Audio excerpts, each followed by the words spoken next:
Salve, salve, galera! Eu sou o professor Vinícius, aqui do Colégio Brasília, desta vez para falar um pouco sobre narrativa mítica. Aí turminha do oitavo ano, vamos tomar nota e vamos assistir esse vídeo com máxima atenção, tudo bem?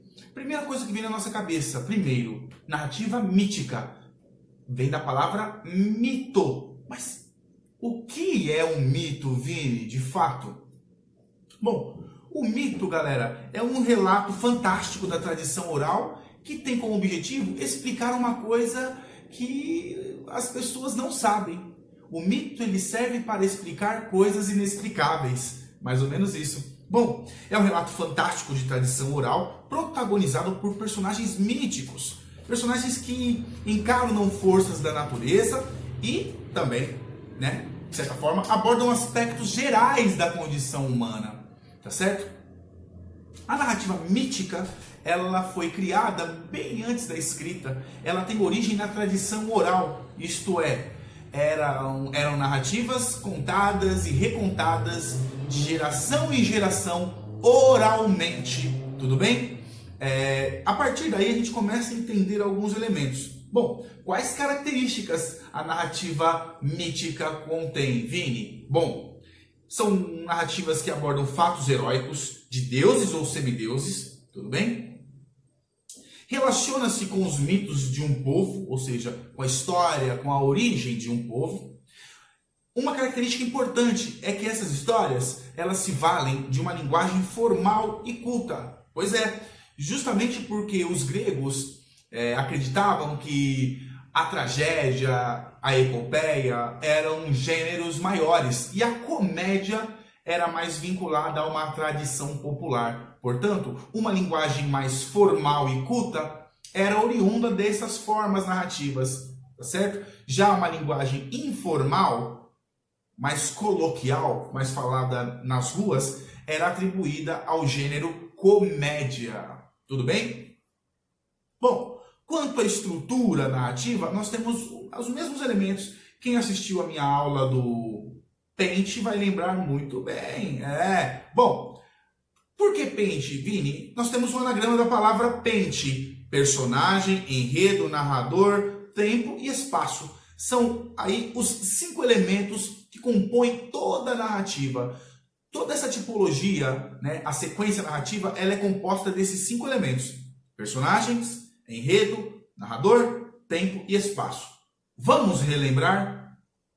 Os personagens, ou as personagens, elas podem ser planas e complexas. Lembram-se dessa nomenclatura? Personagens planas são aquelas que não mudam no decorrer da narrativa. Elas são boazinhas no começo da narrativa e vão terminar boazinhas. Até dei um exemplo do nosso filme O Homem-Aranha 1, onde o Peter Parker é sempre o mocinho, com as qualidades de moral, ele é sempre muito perfeito. E a personagem complexa, eu deixei aquele exemplo de um filme muito bom, estrelado por Joaquin Phoenix, que é o Coringa, este último lançamento de 2019, que até ganhou o Oscar. Quem se lembra aí, hein? Pois bem, as personagens complexas, elas mudam no decorrer da narrativa. Perceba, a personagem do Coringa não nasceu um assassino no começo da história. Ela se transformou no decorrer da história, tudo bem? Então, essa personagem que muda o seu perfil psicológico durante a narrativa é considerada personagem complexa. Além disso, nós temos a questão do enredo. Quem se lembra bem do enredo, a gente vai entender que é uma sequência. Nós temos a apresentação inicial. Depois, nós temos o aparecimento de um conflito. O conflito que vai, de certa forma, desarmonizar a narrativa, vai quebrar o equilíbrio da narrativa. Esse conflito pode ser de natureza social, de natureza psicológica, de natureza pessoal, de natureza social, enfim, vários tipos de conflito. Depois do conflito, nós temos o desenvolvimento da história. E ali, personagens como protagonistas e antagonistas vão, de certa forma, tentar resolver esse conflito. Tudo bem? No ápice da história, nós chamamos de clímax. Clímax é o ápice, a parte mais emblemática da história, vamos dizer assim. Já indo para o desfecho. Quem se lembra, quem estava atento, vai lembrar que eu disse que um grande escritor da língua portuguesa, Machado de Assis, ele inventou uma nova forma de contar história, começando com o desfecho.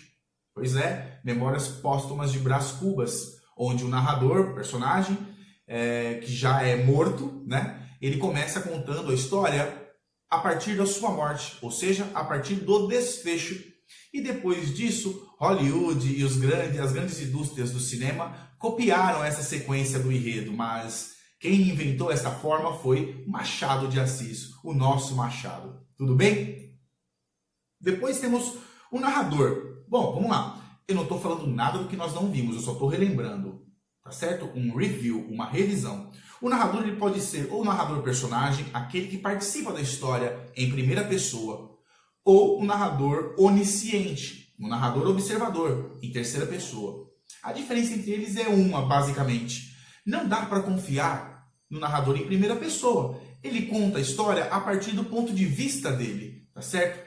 E geralmente as pessoas contam a história de acordo com o que elas acham que é o fato, não é verdade? De acordo com a sua percepção. Então, lembre-se disso. Não dá para confiar muito em narradores em primeira pessoa, narradores personagens. Depois nós temos a relação do tempo e espaço. O tempo ele pode ser linear, cronológico, ou seja, partindo de um passado para o futuro, nunca voltando. E também o tempo pode ser psicológico. E nesse tipo de tempo, de estrutura, a gente tem aí vários retornos, várias indas e vindas para o passado. Dei até o exemplo de um livro muito bacana, sensacional, chamado A Mala de Hannah. Lembram-se da Mala de Hannah que eu falei? É uma história de uma menina que morreu durante o Holocausto e já agora, no século XXI, uma pesquisadora encontrou uma mala e queria saber de quem que é essa mala. Aí começa a história. Eu não vou dar o spoiler não, tudo bem? Você vai ter que ler. A Mala de Hannah. Tudo jóia?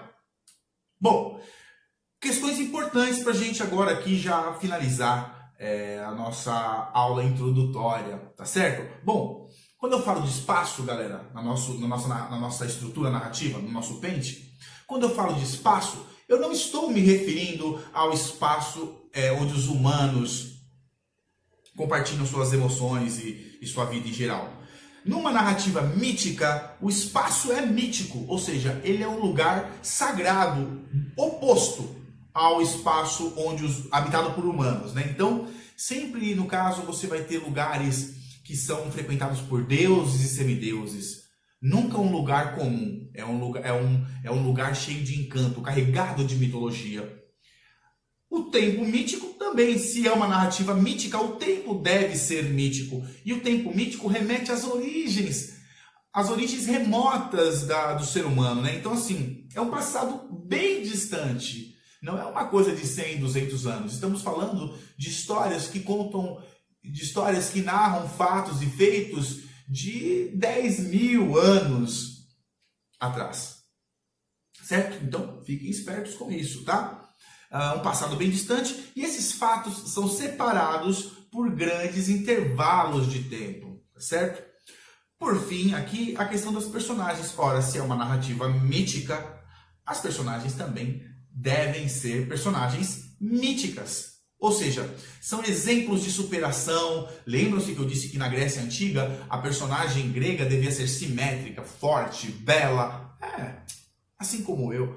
Mas nem tanto, né, professor? As personagens, elas devem ser exemplo de perfeição e moral. Os deuses, semideuses, heróis e criaturas mitológicas, vamos dizer assim.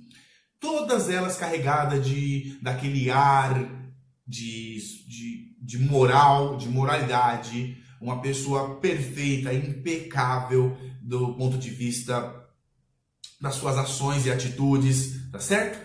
É um exemplo de perfeição e moral, como eu já disse. Tudo bem? Então, isso foi apenas uma introdução à nossa matéria, ao nosso gênero, né? É o primeiro gênero que nós iremos estudar aqui no 8º ano, que é a narrativa mítica. Você vai encontrar maiores detalhes no seu livro, no caderno 1. Olha ele aqui, tudo bem? Quem não tem o caderno 1, por favor, providencie. É muito importante.